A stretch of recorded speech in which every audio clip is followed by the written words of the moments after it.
మన ప్రభువును రక్షకుడైన యేసుక్రీస్తు యొక్క నామములో మీ అందరికీ వందనాలు తెలియజేస్తూ ఉన్నాను. మరి యొక్క దినాన్ని, సమయాన్ని పరిశుద్ధాత్మ దేవుడు మనకు అనుగ్రహించినందుకే దేవునికి వందనాలు, కృతజ్ఞత చెల్లిస్తూ ఉన్నాను. ఈ సమయంలో దేవుని యొక్క వాక్యాన్ని ధ్యానం చేసుకునే దానికి ముందుగా ప్రాముఖ్యంగా మరి ఈరోజు దేవుని యొక్క వాక్యాన్ని మనం ధ్యానం చేసుకోబోతూ ఉన్నాము. చిన్న ప్రార్థన చేసుకుందాం. దయచేసి తలలో ఉంచండి, కళ్ళు మూసుకునండి. ప్రార్థన. మహాపరిశుద్ధుడా, గొప్ప తండ్రి యేసయ్యా, మీ వందనాలు, కృతజ్ఞతాస్తులు చెల్లిస్తూ ఉన్నాము.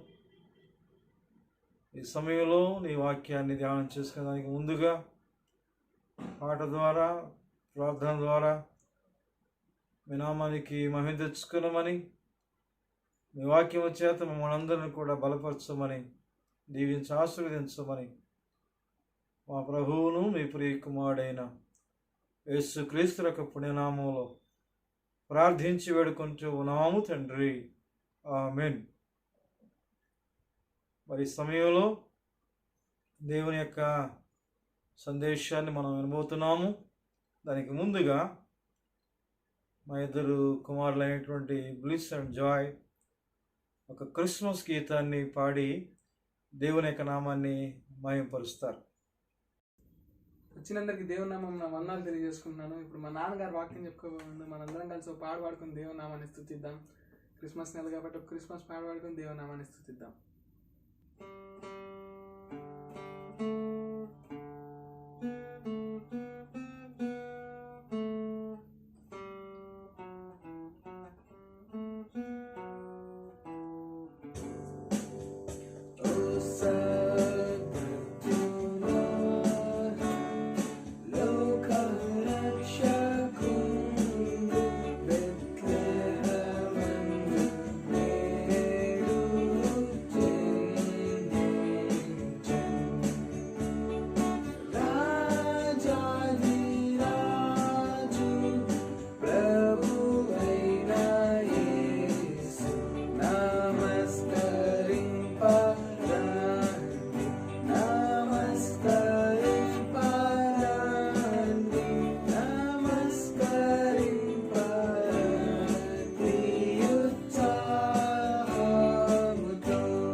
చాలా సంతోషం.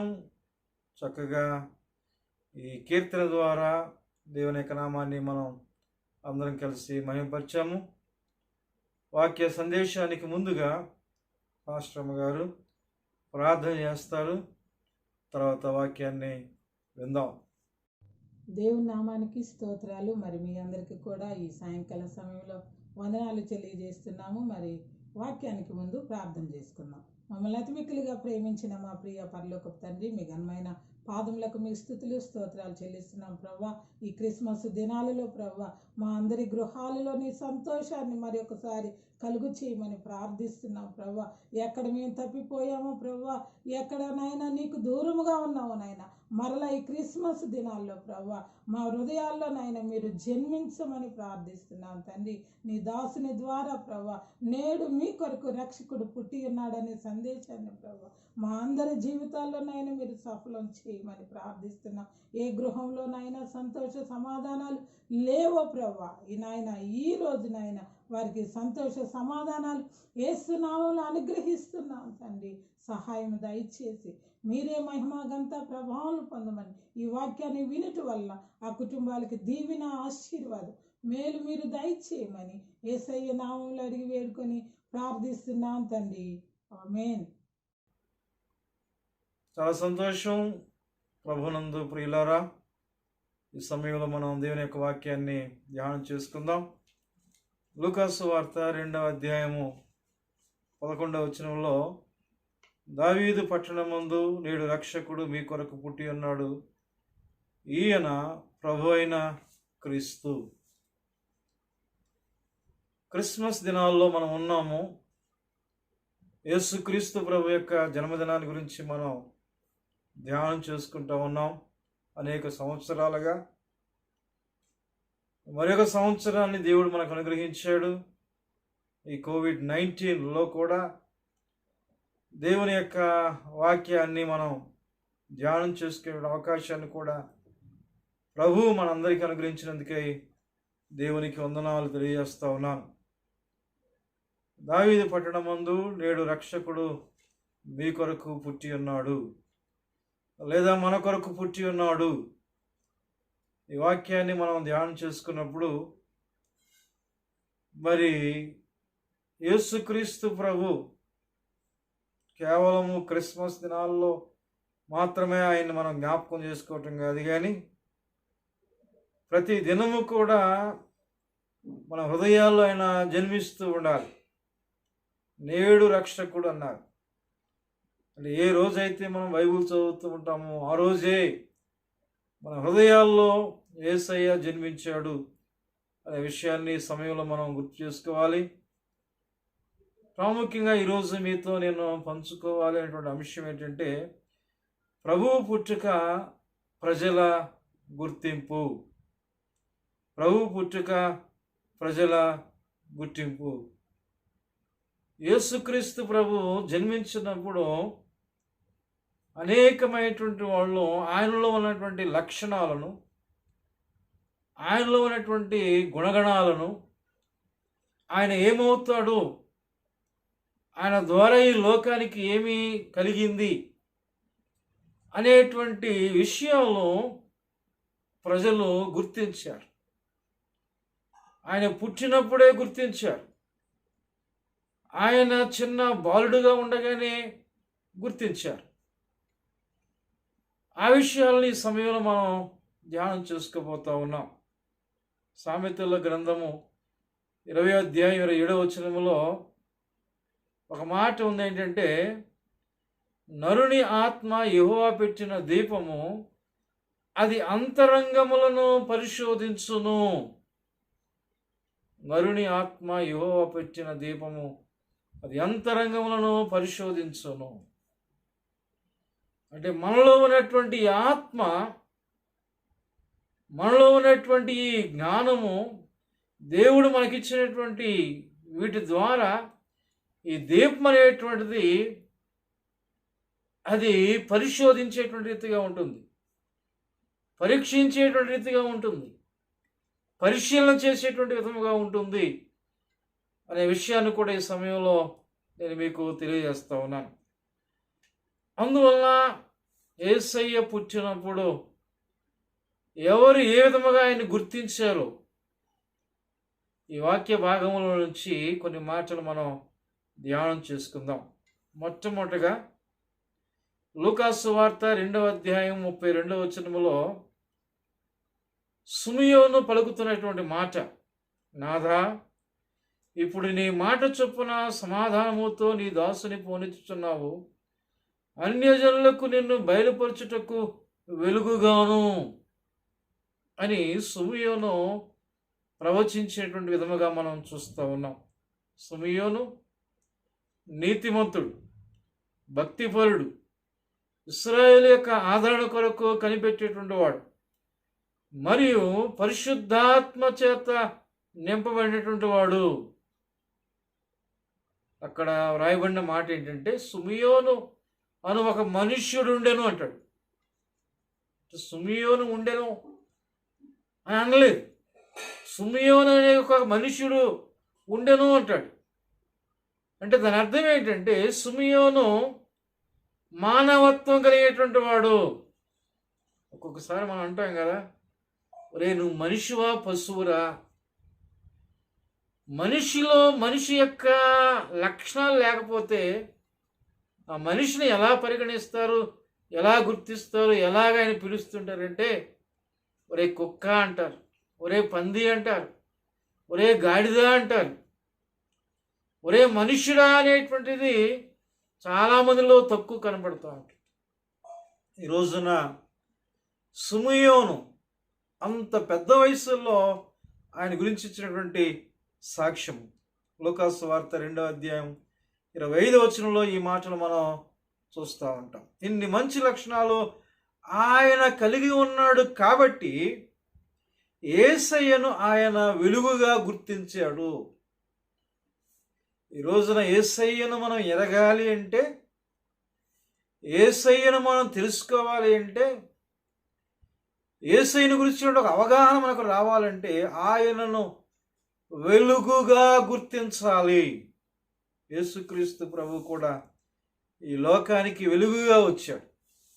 మత్తయి సువార్త 5వ అధ్యాయంలో ఇదిగో నేను లోకమునకు వెలుగై ఉన్నానంటాడు. I am the light of the world. యేసయ్యలోనికి వచ్చినటువంటి వాళ్ళు అనేక మంది వెలుగులో జీవిస్తూ ఉన్నారు. అంధకారములో చీకటిలో ఉన్నటువంటి వారికి యేసయ్య వెలుగుగా ఉన్నాడు. ఈ రోజున నీ జీవితము చీకటిలో ఉందా, బంధకాలలో ఉందా, అంధకారములో ఉందా? ఈ క్రిస్మస్ దినాలలో యేసయ్యను అంగీకరిస్తే నీ జీవితంలో వెలుగు, నిత్యము వెలుగు అనే విషయాన్ని గుర్తు చేసుకోవాలి. యేసయ్య పుట్టిన వెంటనే ఆకాశములో నక్షత్రము ఉదయించింది, వెలుగు. యేసయ్య ఈ రోజున మన హృదయాల్లో నివసిస్తే మనము నక్షత్రాల వలె ఉంటాము, నక్షత్రాలను పోలి ఉంటాము. దానియేలు గ్రంథం 12వ అధ్యాయంలో మనం చూస్తాం. ఎందరైతే అనేకమైనటువంటి వారిని దేవుని వైపు త్రిప్పుతారో వారు ఆకాశములో నక్షత్రం వలె ఉంటారు. ఒక నక్షత్రం వలె ఉండాలని నువ్వు ఆశపడుతున్నావా? ఇతరులకు నువ్వు వెలుగుగా ఉండాలని ఆశపడుతూ ఉన్నావా? ఇతరులకు మార్గదర్శకంగా ఉండాలని చూపిస్తున్నావా? అదిగో ఆయన్ను పోలి నడుచుకోవాలనేటువంటి జీవితము కావాలని నువ్వు ఆశపడితే ఈ రోజున సిమియోను యేసయ్యను వెలుగుగా గుర్తించిన రీతిగా నీవు కూడా గుర్తించాలని నేను మీకు ఈ సమయంలో జ్ఞాపకం చేస్తూ ఉన్నాను. ఆయన హృదయములో జన్మిస్తే ఎంత ఆనందం, ఎంత ఆహ్లాదం, ఎంత ఆశ్చర్యం. ఈ రోజున ఇంకా అనేకమైనటువంటి క్రిస్మస్లు జరుపుకుంటూ యేసయ్యను వెలుగుగా గుర్తించకపోతే ఈ సమయంలో యేసయ్యను వెలుగుగా గుర్తించాలని నేను జ్ఞాపకం చేస్తున్నాను. రెండవదిగా చూసినప్పుడు ఇందాక వాక్యంలో మనము చదువుకున్నాము. లూకాసు వార్త 2వ అధ్యాయం 11వ వచనంలో దావీదు పట్టణమందు నేడు రక్షకుడు మీ కొరకు పుట్టి ఉన్నాడు. ఈయన ప్రభు అయిన క్రీస్తు. ప్రభునందు ప్రియులారా, మత్తయి సువార్త 1వ అధ్యాయం 21వ వచనంలో కూడా మనం చదువుతాం. ఆమె యొక్క కుమారుని కనును తన ప్రజలను వారి పాపము నుండి ఆయన రక్షించును కనుక ఆయనకు యేసు అని పేరు పెట్టుదురంటాడు. అవును, యేసు అనగా రక్షకుడు. నేడు రక్షకుడు మీ కొరకు పుట్టి ఉన్నాడు. దేవదూతలు యేసు రక్షకుడిని ముందుగానే గుర్తించారు. ప్రభునందు ప్రియులారా, మానవుడు జన్మతః పాపి. జన్మ పాపము, కర్మ పాపము మానవుల్లో కనబడుతూ ఉంది. ఈ మానవుని యొక్క పాపం పోవాలంటే రక్షకుడు కావాలి. రక్షకుడు ఉదయించాలి. ఎందుకని?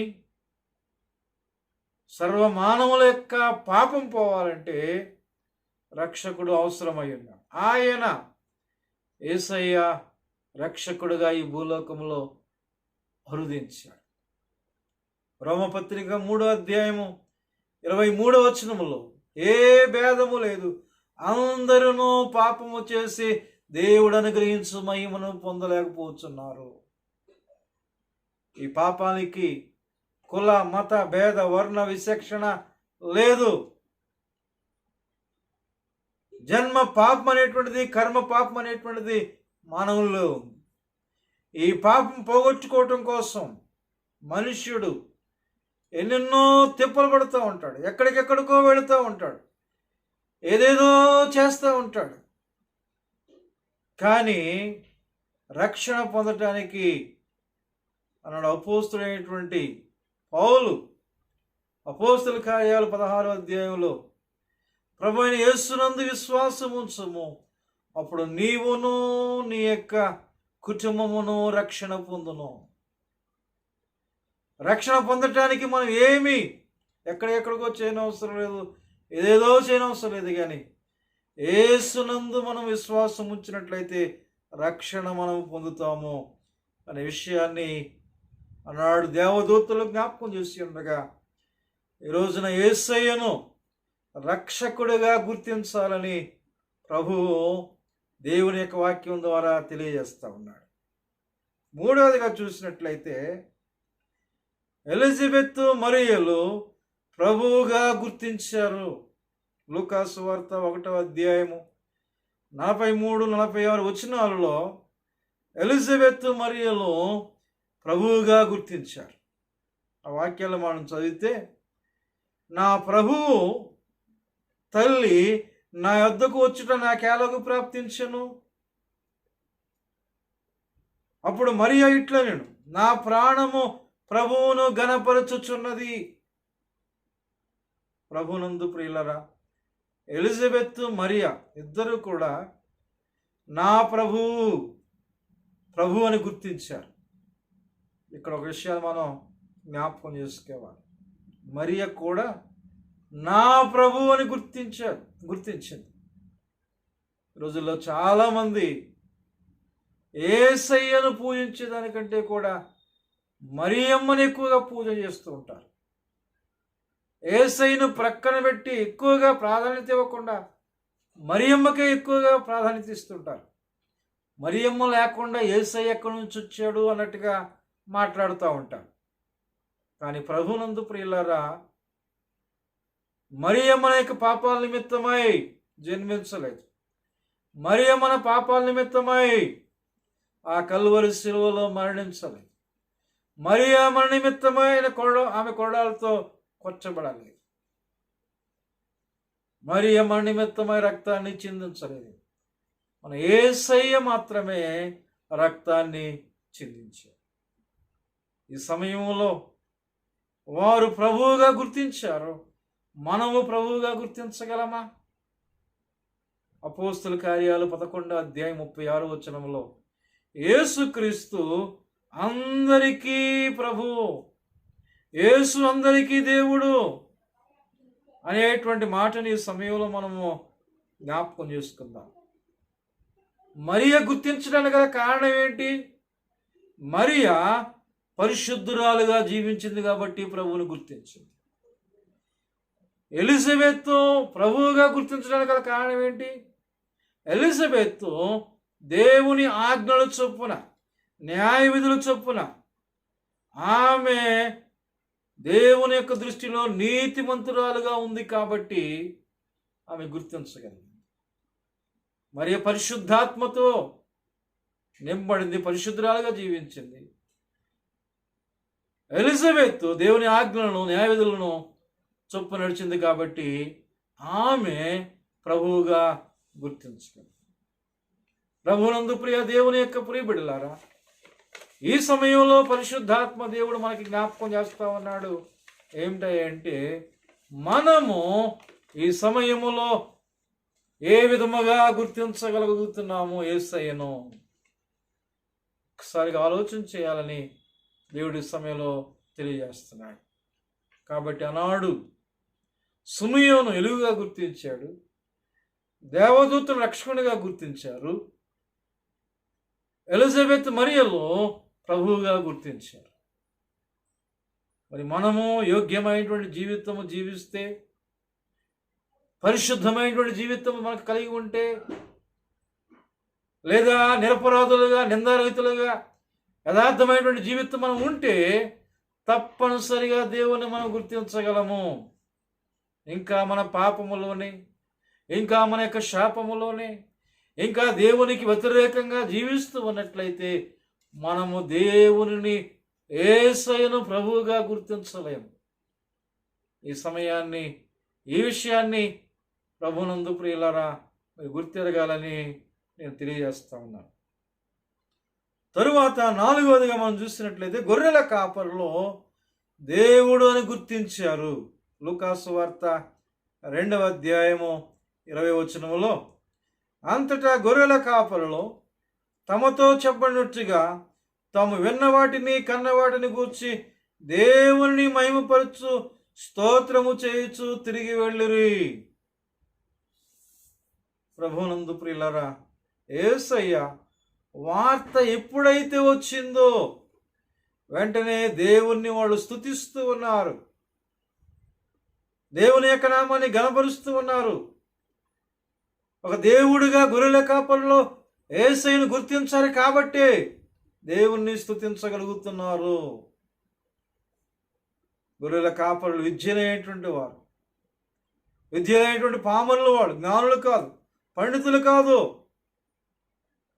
ఈనాడు ఎంతోమంది జ్ఞానాన్ని సంపాదించుకుంటున్నారు కానీ దేవుణ్ణి సంపాదించుకోలేకపోతున్నారు. ఉద్యోగం సంపాదించుకోవటం కోసం ప్రయాసపడుతున్నారు కానీ దేవుణ్ణి సంపాదించుకుందామనేటువంటి ప్రయాస రావట్లేదు. లేదా ఐశ్వర్యము, సంపద, గృహాలు, అది ఇది సంపాదించుకోవటానికి ప్రయత్నం చేస్తున్నారు కానీ దేవుని నిజమైనటువంటి రక్షకుని తెలుసుకోవటానికి ప్రయత్నం చేయలేనటువంటి పరిస్థితుల్లో కనబడుతూ ఉన్నారు. ఈ సమయంలో ఆస్తులు ఉండవచ్చు, ఐశ్వర్యం ఉండవచ్చు, ఉద్యోగం ఉండవచ్చు, జ్ఞానం ఉండవచ్చు, ఇంకొకటి ఉండవచ్చు. ఇవన్నీ మనకు అవసరమే. వీటితో పాటుగా దేవుణ్ణి మనం కలిగి ఉండాలి. సువార్తికులు డాక్టర్ ఎస్ జాండేవుడు అయ్య గారు పరిశుద్ధ గ్రంథంలో ఒక వాక్యము, ఒకడు సర్వలోకమును సంపాదించుకుని తన యొక్క ప్రాణమును పోగొట్టుకుంటే అతనికి ఏమి ప్రయోజనము అనే వాక్యాన్ని విని రక్షణ పొంది మిలిటరీ ఉద్యోగానికి రాజీనామా చేసి దేవుని కోసం గొప్ప పరిచర్య చేశారు. ఎంతోమందికి మార్గదర్శకంగా ఉన్నారు. ఎందుకని? ఆయన తెలియజేసిన మాట, సర్వలోకము సంపాదించుకొని, అన్ని సంపాదించుకొని నీ ఆత్మను పోగొట్టుకుంటే ఏమిటి ప్రయోజనం? ఈ రోజున పరిశుద్ధాత్మ దేవుడు అదే విషయాన్ని గుర్తు చేస్తూ ఉన్నాడు. అందువలన మనము దేవుని గుర్తెరగాలి, యేసయ్యను గుర్తెరగాలి అనే విషయాన్ని ఈ సమయంలో మనం గుర్తు చేసుకుందాం. ఐదవదిగా మనం చూసినట్లయితే అన్న ప్రవక్తి యేసయ్యను విమోచకుడని గుర్తించింది. లూకాసు సువార్త 2:38. ఆమె కూడా ఆ గడియలోనే లోపలికి వచ్చి దేవుని కొనియాడి యెరూషలేములో విమోచన కొరకు కనిపెట్టుచున్న వారందరిలో ఆయన గూర్చి మాటలాడుచుండెను. అవును, యేసుక్రీస్తు ప్రభు ఈ భూలోకములో విమోచన క్రయధనముగా తన ప్రాణమును ఇచ్చుటకు ఆయన ఈ భూలోకములో జన్మించాడు. మానవుల పాప బంధకాల నుంచి ఆయన విమోచించాడు. అది మనం చూస్తాం మత్తయి సువార్త 20:28. పాపరహితుని పుట్టుక పాపికి విమోచన. పాపరహితుని యొక్క పుట్టుక పాపికి విమోచన. అవును ప్రభువునందు ప్రియులారా, విమోచన, రిడెంప్షన్ ఎవరికి అవసరమై ఉంది? ఎవరికి విడుదల అవసరమై ఉంది? అవును, కొంతమంది ఇంకా త్రాగుడు అనేటువంటి బంధకం, హత్య అనేటువంటి బంధకం, అసూయ అనేటువంటి బంధకము, అబద్ధం అనేటువంటి బంధకము, వ్యభిచారం అనేటువంటి బంధకము, లేక అనేకమైనటువంటి చెడు వ్యసనం అనేటువంటి బంధకాలలో విడుదల పొందకుండా కుట్టుమిట్టాడుతూ ఉన్నారు. అందులోనే మునిగి తేలుతూ ఉన్నారు. యేసయ్య అందుకనే నేను నీతిమంతులను పిలువ రాలేదు కానీ పాపులను పిలువ వచ్చితిని అంటాడు. అవును, యేసయ్యది దుష్ట శిక్షణ, శిష్ట రక్షణ కాదు. అలాగనుకుంటే మంచివాళ్లే రక్షణ పొందాలి, పాపికి రక్షణ లేకుండా ఉంటుంది. వైద్యుడు ఎవరికి అవసరము? ఒక వ్యాధిగ్రస్తునికి అవసరం, మంచివాడికి అవసరం లేదు. ఈ సమయంలో దేవుడు జ్ఞాపకం చేస్తున్నాడు, ప్రభునందు ప్రియులారా, ఇంకా ఏ బంధకాలలో అయితే నువ్వు ఉన్నావో, క్రిస్మస్ని బాహ్య రూపంగా జరుపుకుంటూ ఇంకా ఈ క్రిస్మస్లో అంటే కొంతమంది జీవితాల్లో పైన స్టార్లు ఉంటాయంట, కింద బార్లు ఉంటాయంట. అంటే ఏదో నామకార్థంగా క్రిస్మస్ను జరుపుకుంటాకే ప్రయత్నం చేస్తుంటారు కానీ ఇదిగో యేసయ్య పుట్టాడని చెప్తుంటారే కానీ యేసయ్య పుట్టాడనేటువంటిది కాదు. యేసయ్య నా హృదయములో జన్మించాడు. యేసయ్య పుట్టాడనేటువంటిది ఒక చరిత్ర, కానీ యేసయ్య నా హృదయములో జన్మించాడనేటువంటిది రక్షణ. సమయంలో యేసయ్యను విమోచకుడిగా గుర్తించావా లేదా అన్నాడు అన్న ప్రవక్తి. ఆమె పెనిమిటి చనిపోయినది మొదలుకొని దేవాలయమును విడువక రాత్రింబగళ్ళు అక్కడే ఆమె పరిచర్య చేసేటువంటిది. చాలామంది ఈ రోజుల్లో శ్రమ కలిగితే దేవాలయాన్ని విడిచిపెడతారు, బాధ కలిగితే మందిరానికి రారు, దేవుడు మేలు చేయకపోతే మందిరములో ఉండరు. దేవుడు నాకు ఏం చేసేవాడు, ఎందుకు నేను మందిరానికి రావాలి? ఇక్కడ ఈమె భర్త చనిపోయినప్పటికీ కూడా దేవుడు నాకు ఒకవేళ అన్యాయం చేసేటటువంటి ఆమెకు కలిగి ఉన్నప్పటికీ కూడా యెహోవా ఇచ్చెను, యెహోవా తీసుకొని పోయెను, యెహోవా నామమునకే స్తుతి కలుగునుగా కన్న రీతిగా నా జీవితంలో ఇదొక చేదు అనుభవం. నేను దేవుని ఎందుకు విడిచిపెట్టాలి, దేవుని మందిరాన్ని నేను ఎందుకు విడిచిపెట్టాలి అనేటువంటి భావం కలిగి ఆమె మందిరములో తుది శ్వాస వరకు కూడా యేసయ్య కొరకు ఆమె కనిపెడుతూ ఉంది. ప్రభునందు ప్రియులారా, ఆయన మన విమోచకుడని గుర్తెరగాలి. ఆరవదిగా మనం జ్ఞాపకం చేసుకున్నట్లయితే జ్ఞానులో యేసయ్యను రాజు, క్షమాసేవకుడు, యాజకుడు అని గుర్తించారు. జ్ఞానులు రాజు, శ్రమాసేవకుడు, యాజకుడని గుర్తించారు. మత్తయి సువార్త 2:11 తల్లి అయిన మరియను ఆ శిశువును చూచి సాగిలపడి ఆయనను పూజించి తమ పెట్టెలు విప్పి బంగారమును సాంబ్రాణిని బోళమును కానుకలుగా ఆయనకు సమర్పించిరి. బంగారము రాజుకు సాదృశ్యము, బోళం శ్రమకు సాదృశ్యం, సాంబ్రాణి యాజకునికి సాదృశ్యం. యేసు రాజాదిరాజు మన నిమిత్తమైన శ్రమను అనుభవించాడు. ప్రధాన యాజకుడిగా తనకు తానిగానే బలి అయిపోయాడు. ఆయన జన్మించి మరణించి పునరుద్ధాడై అవుట వల్ల మనకి మరణములో నుండి జీవములోనికి మనం దాటి ఉన్నాము. ప్రభునందు ప్రియులారా, యేసయ్యని ఈ సమయంలో మన జీవితం మీద ఆయనకి ఆధిపత్యం ఉందని మనము గుర్తెరగలుగుతున్నామా? మన నిమిత్తం ఆయన సిలువలో మరణించాడని, ఈ ప్రపంచంలో మానవుని యొక్క పాపం నిమిత్తమై ఎవరు మరణించలేదు, ఒక్క యేసుక్రీస్తు ప్రభు తప్ప. ఈ విషయాన్ని గుర్తించగలిగారా? అంత మాత్రమే కాదు, మన నిమిత్తం ఆయన మధ్యవర్తిగా, ఒక యాజకుడిగా, ప్రధాన యాజకుడిగా తనకు తానుగానే బలైపోయాడు. చాలామంది రాజ్యాల కోసం బలైపోవచ్చు, కుటుంబాల కోసం బలైపోవచ్చు, ప్రేయసి కోసం బలైపోవచ్చు, సొంత వారి కోసం బలైపోవచ్చు.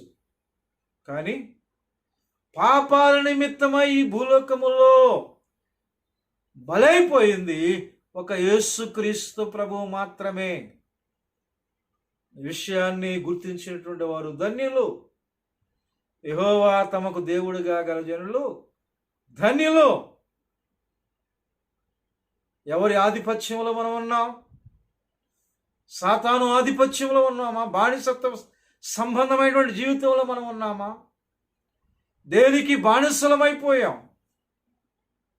ఏ చెడు వ్యసనానికి బానిసలమైపోయారు? ఒకసారిగా పరిశీలన చేసుకోవాలని దేవుడు జ్ఞాపకం చేస్తున్నాడు. మన మీద ఆధిపత్యం చేయవలసింది యేసయ్య మాత్రమే. జ్ఞానులు ఆ రోజున వీళ్ళు సామాన్యమైనటువంటి వాళ్ళు కాదు, సాగిలపడ్డారు. మా జ్ఞానం ఎంతయ్యా? నీవే గనక జ్ఞానం ఇవ్వకపోతే మా జ్ఞానం ఎక్కడిది? నీవే గనక తెలివితేటలు ఇవ్వకపోతే మాకు తెలివితేటలు ఎక్కడాయి? నీవే గనక మాకు ఈ ఐశ్వర్యం ఇవ్వకపోతే మాకు ఐశ్వర్యం ఎక్కడిది? ఈ విషయాన్ని చాలామంది గుర్తించలేకపోతున్నాడు. నేను నా సంపద నేను సంపాదించమనుకుంటున్నారు. ఆ సంపాదించటానికి దేవుడు నీకు శక్తిని ఇవ్వకపోతే, ఆ సంపాదించడానికి దేవుడు నీకు జ్ఞానం ఇవ్వకపోతే నీకు ఎక్కడి నుంచి వస్తుంది? అది బలమే లేకపోతే ఏ పని చేస్తావు? జ్ఞానమే లేకపోతే ఏ ఉద్యోగం సంపాదించుకుంటావు? ఎక్కడి నుంచి వస్తాయి ఇవి? సామెతల గ్రంథంలో జ్ఞాని అయిన సొలొమోను అంటున్నాడు, యెహోవా యందు భయభక్తులు కలిగి ఉండుటే జ్ఞానమునకు మూలము. ప్రభువునందు ప్రియులారా, జ్ఞాపకం చేసుకునండి, వాళ్ళు జ్ఞానులైనప్పటికీ కూడా సాగిలపడ్డారు. నీ ముందు మేము ఏమీ కాదు ప్రభువా అన్న రీతిగా. చివరిగా ప్రవక్తలు యేసయ్యను ఇమ్మానుయేలు గుర్తించారు. ప్రవక్తలు ఇమ్మానుయేలు గుర్తించారు. మత్తయి సువార్త 1:22 ఇదిగో కన్యక గర్భవతి అయి కుమారుని కనును, ఆయనకు ఇమ్మానుయేలు పేరు పెట్టుదురు. ఈ పరిశుద్ధ గ్రంథము, ప్రభునందు ప్రియులరా, ఈ పరిశుద్ధ గ్రంథము ప్రవచనానుసారమైన గ్రంథము. పాత నిబంధనలో ఏ యొక్క ప్రవచనమైతే చెప్పబడిందో ఆ ప్రవచనాలు క్రొత్త నిబంధనలో నెరవేరాయి. అందుకనే పాత నిబంధన లేనిది క్రొత్త నిబంధన లేదు, క్రొత్త నిబంధన లేదే పాత నిబంధన లేదు. ఇదే విషయాన్ని యెషయా ప్రవక్త 9వ అధ్యాయములో ఆయన స్పష్టంగా జ్ఞాపకం చేశాడు. 6వ వచనంలో ఇదిగో కన్యక గర్భవతి కుమారుని కనును, ఆయనకు ఇమ్మానుయేలు అని పేరు పెట్టుదు అనేటువంటి మాట యెషయా ప్రవక్త 750 సంవత్సరాలకు ముందుగానే ఆయన ప్రవచించాడు అనే విషయాన్ని ఈ రోజున మనం అర్థం చేసుకోవాలి. ఇమ్మానుయేలు అనే అర్థం ఏంటంటే దేవుడు మనకు తోడని అర్థము. God is with us. క్రిస్మస్లో ఉన్నటువంటి సందేశం ఏంటంటే మనము చూడలేటువంటి దేవుడు, మనము సమీపించలేటువంటి దేవుడు, మనం ఆయన దగ్గరికి వెళ్ళలేటువంటి దేవుడు మనకు దగ్గరగా వచ్చాడు. The transcendental God has become immanent God. కోటి సూర్య తేజస్సులు అయినటువంటి దేవుణ్ణి మనం చూడలేటువంటి సమయములో మనకు దగ్గరగా వచ్చాడు. అదే క్రిస్మస్. మానవుడిగా ఈ భూలోకములో జన్మించడమే ఒక క్రిస్మస్. మానవ స్వరూపాన్ని, మానవ యొక్క స్వభావాన్ని తనకు తానుగా తగ్గించుకొని రిక్తునిగా చేయబడి యేసయ్య భూలోకములో జన్మించటమే క్రిస్మస్. నశించిన దాన్ని వెదకి రక్షించుటకు మనిషి కుమారుడు ఈ భూలోకములకు వచ్చెను. లూకాసు వార్త 19వ అధ్యాయము 10వ వచనము నెరవేర్పే క్రిస్మస్. నశించిన దాన్ని. అవును, ఈ ప్రపంచమంతా కూడా నశించిపోయినప్పుడు, పాపములో, అంధకారములో, చీకటిలో కొట్టుమిట్టాడుతున్నటువంటి సమయములో యేసయ్య లోకములో జన్మించాడు. ఇది వాస్తవము, ఇది నగ్న సత్యం. అందుకే ఈ రోజున మనము ఆయన జన్మించిన తర్వాత ఆ కాలము 2 భాగాలుగా క్రీస్తు పూర్వము, క్రీస్తు శకం అనేటువంటిది మనం చెప్పుకోగలుగుతున్నాం. సర్వ ప్రపంచము, అది ఏ కులమైనా, ఏ మతమైనా, ఏ యొక్క దేశమైనా, ఏ ప్రాంతమైనా, అందరూ ఈరోజు తారీఖు ఏంటంటే ఫలానా తారీఖు క్రీస్తు శకము అని చెప్పవలసిందే. ఒక లెటర్ రాస్తే ఆ తారీఖు వేస్తే క్రీస్తు పూర్వము, క్రీస్తు శకము అని చెప్పవలసిందే. ఇది వాస్తవం కాదా? ఇది నిజం కాదా? ఇంకా చాలామంది దీన్ని అర్థం చేసుకోలేకపోతున్నారు. ఏదో అన్య మతం అన్న రీతిగా, విదేశీ మతం అన్న రీతిగా, తెల్లవాళ్ళ మతం అన్న రీతిగా మాట్లాడుతూ ఉన్నారు. నో, కానే కాదు. అమెరికా మతం అంటారు. అమెరికా మతం అనేటువంటిది, అమెరికా అనేటువంటిది 500 సంవత్సరాల క్రితం క్రిస్టోఫర్ కొలంబస్ కనుగొన్నాడు. అంతకుముందు అమెరికా అనేటువంటిది లేదు.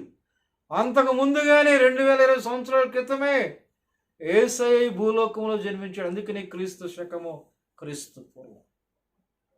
ఈ సత్యాన్ని, ఈ నగ్న సత్యాన్ని ఎరిగిన వారు శాంతితో, సమాధానంతో ఉండగలుగుతున్నారు. ఒకవేళ సమస్య వచ్చినా, శోధనలు వచ్చినా వాటిని ఎదుర్కోగలుగుతున్నారు. రోజున చాలామంది దేవుణ్ణి ఎరక్క, దేవుని గురించి తెలియక అలా చిన్న సమస్య వస్తే బలైపోతూ ఉన్నారు. శోధన వస్తే కుటుంబం సహితము బలైపోతూ ఉన్నారు. అందుకు కాదు యేసయ్య వచ్చింది. అందుకు కాదు దేవుడు నిన్ను సృష్టించింది. దేవుని కోసం మనం జీవించాలని, దేవుని కోసం మనం ప్రయాసపడాలని. అందువల్ల ఈ రోజున నేను మీకు జ్ఞాపకం చేసినటువంటి విషయాన్ని ప్రభువునందు ప్రియ దేవుని యొక్క ప్రియబిడ్డలారా, ప్రభువు పుట్టుక ప్రజలు గుర్తింపు. ప్రజలు ఏ రీతిగా గుర్తించారో మనం చూసాం. సిమియోను వెలుగుగా గుర్తించాడు యేసు ప్రభువుని. ఆయన పుట్టినప్పుడు సిమియోను వెలుగుగా గుర్తించాడు. దేవదూతల్లో రక్షకునిగా గుర్తించారు. ఎలిజబెత్ మరియలో ప్రభువుగా గుర్తించారు. గొర్రెల కాపరులో దేవుడిగా గుర్తించారు. అన్న ప్రవక్తి విమోచకుడిగా గుర్తించింది. జ్ఞానులు రాజుగా, శ్రమా సేవకుడిగా, యాజకుడిగా గుర్తించారు. చివరిగా ప్రవక్తలో ఆయనను ఇమ్మానుయేలు అని గుర్తించారు. ప్రభునందు ప్రియులారా, వీళ్ళందరూ బాగానే గుర్తించారు యేసయ్యను. ఇంకా నీవు గుర్తించలేనటువంటి పరిస్థితుల్లో ఉన్నావా? ఒక్కొక్కసారి మనము ఏదైనా ఒక వస్తువును చూస్తే వెంటనే అది ఫలానా అని గుర్తుపడతాం. ఒకవేళ అది తెలియకపోతే ఫలానా వాళ్ళు ఏదైనా అది అని చెప్తే దాన్ని మనం గుర్తుపడతాం. మరి ఈ లోక సంబంధంగా ప్రతిదాన్ని కూడా నువ్వు గుర్తుపట్టగలుగుతున్నావు. ఒక్కొక్కసారి ఎవరైనా ఎన్నో సంవత్సరాల తర్వాత చూసిన తర్వాత వాళ్ళు గుర్తుపట్టడానికి మనము వెంటనే ఒక్కోసారి మనం గుర్తుపడతాం. ఫలానా సమయంలో ఫలానా తారీఖున ఫలానా పెళ్లిలో నేను నిన్ను చూశానని గుర్తుపడతా ఉంటాను. వాళ్ళను గుర్తుపట్టేదానికంటే కూడా యేసయ్యను గుర్తించాలి, రక్షకుడిని గుర్తించాలి. నీ పాపాల నిమిత్తం ఆయన చనిపోయేటువంటి ఆ యేసయ్యను గుర్తించాలి. అలా గుర్తించిన రోజున పరిశుద్ధాత్మ దేవుడు నిన్ను పరలోకానికి తీసుకుని వెళతాడు. లేదంటే పాతాళమే, లేదంటే నరకమే. ఈ సమయంలో యేసయ్యను గుర్తించావా? ఆయన రక్షకుడిని గుర్తించావా? విమోచకుడిని గుర్తించావా? దేవుడిని గుర్తించావా? ఆయన విమోచకుడిని గుర్తించావా? ఇమ్మానుయేలును గుర్తించావా? వెలుగుగా గుర్తించావా? ఒకవేళ గుర్తించకపోతే ఇదే మిక్కిలి అనుకూలమైన సమయముగా, నేడే రక్షణ దినముగా, ఇదే గొప్ప అవకాశముగా జ్ఞాపకం చేసుకొని నీ జీవితాన్ని సమర్పించుకొని నీ నిమిత్తమై యేసయ్య జన్మించి ఆ కల్వరి శిలువలో ఆయన మన నిమిత్తమై మరణించడాన్ని గుర్తించగలిగితే నీకు రక్షణ, నీకు విమోచన, నీకు పరలోకం ఉందనేటువంటి విషయాన్ని జ్ఞాపకం చేస్తూ ఉన్నాను. అటువంటి కృప పరిశుద్ధాత్మ దేవుడు రక్షణ లేనటువంటి వారికి రక్షణ అనుగ్రహించి, బాప్తిసం లేనటువంటి వారికి బాప్తిసం అనుగ్రహించి, సంఘము లేనటువంటి వారికి సంఘము అనుగ్రహించి, ఆత్మీయ జీవితంలో ఎదుగుదలైనటువంటి వారికి ఎదుగుదల అనుగ్రహించి ముందుకు నడిపించునుగాక. ఆమేన్. ప్రార్థన చేసుకుందాం. మహోన్నతుడా, గొప్ప తండ్రి యేసయ్య, మీ కొందనాలు, స్తోత్రాలు. ప్రభు పుట్టుక, ప్రజల గుర్తింపు, ఈ అంశాన్ని మీరు మాతో మాట్లాడినందుకే మీ కొందనాలు. ఈ సందేశాన్ని ఎంతమంది అయితే వీక్షించారో, విన్నారో అందరినీ ప్రభా రక్షణ మార్గంలోనికి మీరు నడిపించమని ప్రార్థన చేస్తున్నాం. ఏ కుటుంబంలో ఇంకా వెలుగు లేదో, ఏ కుటుంబంలో ఇంకా విమోచకుడు లేడో, ఏ కుటుంబంలో ఇంకా మీ సన్నిధానం లేదో ప్రభా, ఈ క్రిస్మస్ సందర్భంగా మీ సన్నిధి వారికి అనుగ్రహించమని ప్రార్థన చేస్తున్నాం. ఈ వాక్యం ద్వారా మీరు మాతో మాట్లాడేందుకు వందనాలు, స్తోత్రాలు తెలియజేసుకుంటూ మా ప్రభువును మీ ప్రియ కుమారుడైన యేసుక్రీస్తు రక పుణ్యనామంలో ప్రార్థించి వేడుకుంటూ ఉన్నాము తండ్రి. ఆమేన్. తండ్రి, కుమార, పరిశుద్ధాత్మని యొక్క త్రియేక దీవెనలు మనందరికీ సదాకాలము తోడండి. యేసయ్యను గుర్తుపట్టేటువంటి విధముగా, గుర్తించేటువంటి విధముగా దేవుడు సహాయం దయచేసి ముందుకు నడిపించునుగాక. ఆమేన్, ఆమేన్, ఆమేన్. ప్రభునందు ప్రియులారా, చాలా సంతోషం. ఈ సందేశాన్ని వీక్షించినందుకు మీకు అందరికీ ధన్యవాదాలు తెలియజేస్తా ఉన్నాను. ఈ సందేశాన్ని విన్న మీరు దయచేసి కామెంట్ చేయండి, లైక్ చేయండి, షేర్ చేయండి. మీ ద్వారా ఇంకా అనేకమైన వారికి సువార్తను అందించాలని జ్ఞాపకం చేస్తున్నాను. అటువంటి కృప దేవుడు మనందరికీ అనుగ్రహించును గాక.